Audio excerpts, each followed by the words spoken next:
I woke up this morning with a deep desire to fulfill a certain fantasy that I have to make YouTube videos. And after this first video, after this point-by-point analysis of whether or not this makes a good idea or a bad idea, we can perhaps reach a place where I can make an informed decision. It's clear already that I secretly really want to.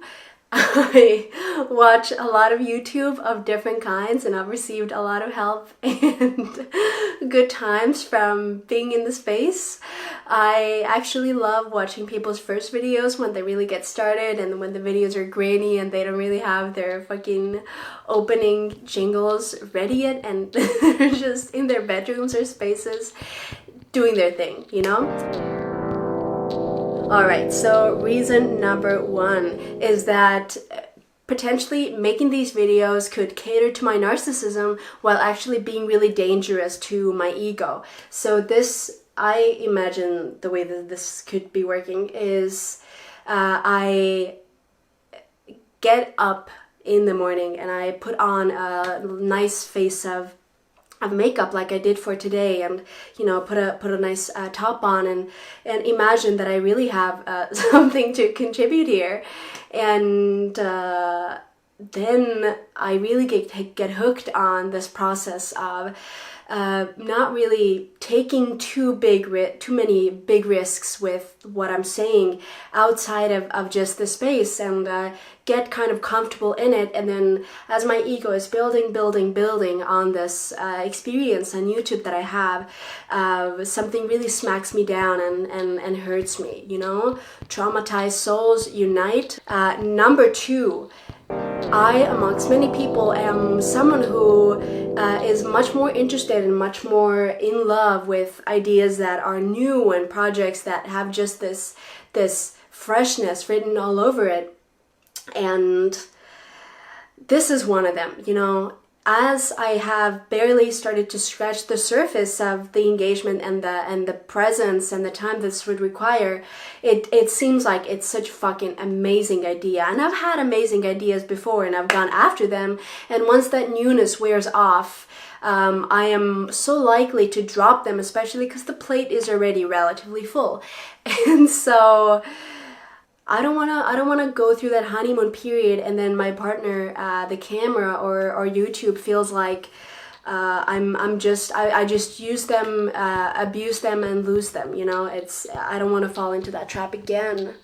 All right. So thirdly, I think that at least in the kind of beauty space that I've watched so much fucking content from since 2016, that it seems like it's kind of dying down in some shape or form a little bit. Perhaps it's just the fact that during the very intense period of lockdown, everyone was so deeply on YouTube, and it was really, you know, many people were spending so many fucking hours on there. But it seems like it's possible that YouTube is dying in some shape or form.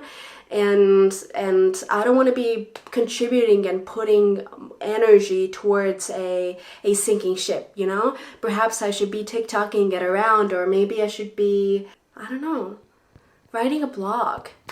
Maybe YouTube is just not the medium, you know?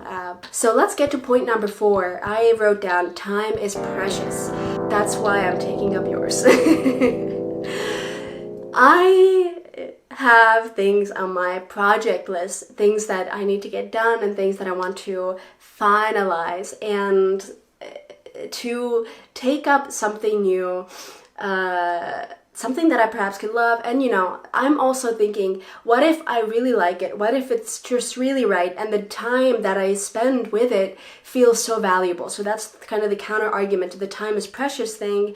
However, we do have quite a lot of productivity people on YouTube, and the fact that they are putting energy into it means that that YouTube time and investing into editing and all this learning thing could actually make sense, right? So I'm on the fence on there. 5 is, and this perhaps could be crystallized by an experience that I had when I spent a long 25 hours on a bus as I was moving back to my home country for the summer, is that I liked sharing what was going on with me on the journey and putting little clips and little bits and pieces on the grams.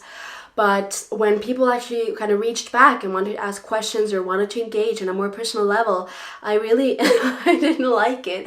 Partially was because I was stressed out by the travels, and the 25 hours on the bus was not easy, but I did understand that I don't always want to take this space of self-expression onto the space of kind of person-to-person conversation, especially with people that I'm not really extremely close with. I just can't imagine wanting to have fucking 700 tabs open in my brain for each of those conversations. I'm not even able to keep tabs on my actual offline real life friends, you know?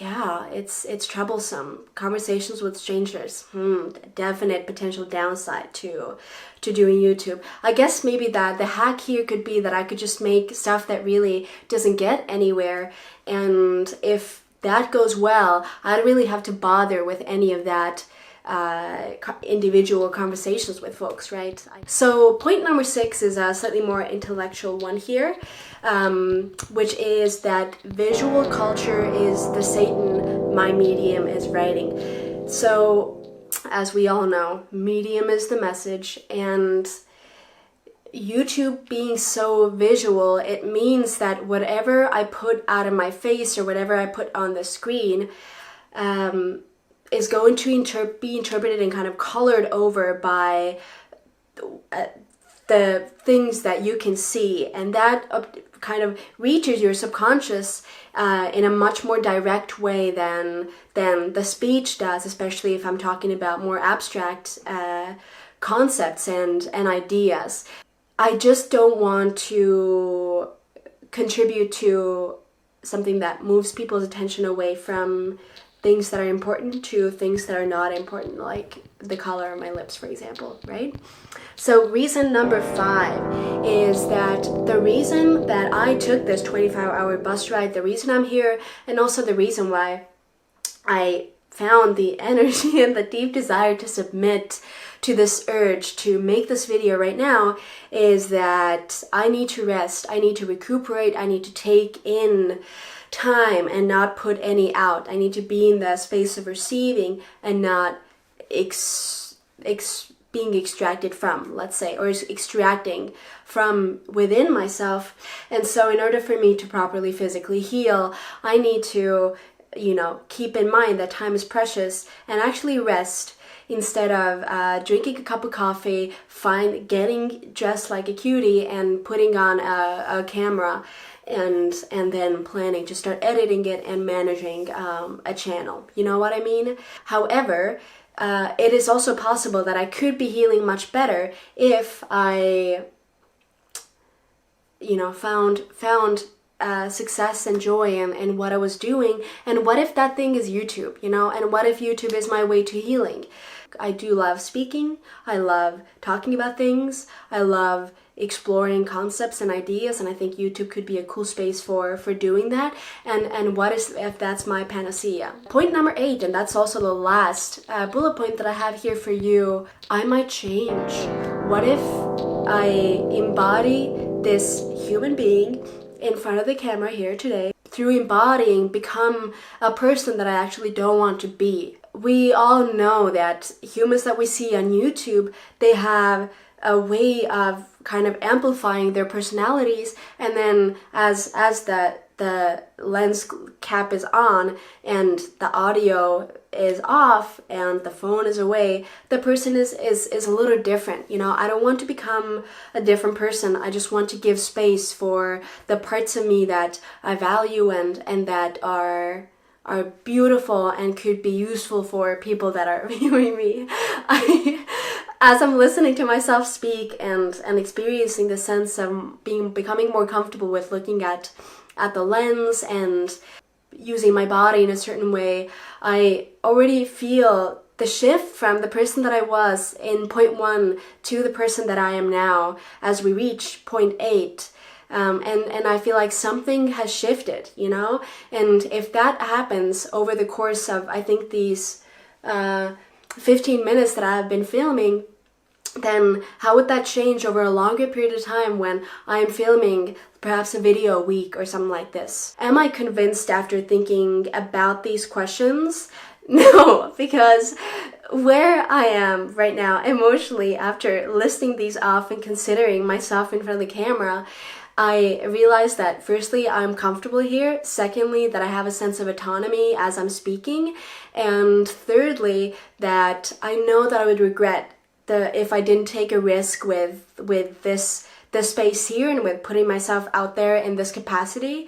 And fourthly, I understand that all these reasons that I've cultivated and put on the paper, they are just different phases of fear, and I don't want to be dominated by that garbage, right? So I wrote down, you see my dilemma as my closing reason, but as we both see, you and I, dear viewer, I don't think there's a dilemma here. There's a decision that has been made, and now there's just exploration that needs to be done. That is how I came to the conclusion of doing this right here in front of you. I appreciate the fact that you are watching this. Have a good day. Thank you for watching, and I'll see you next time.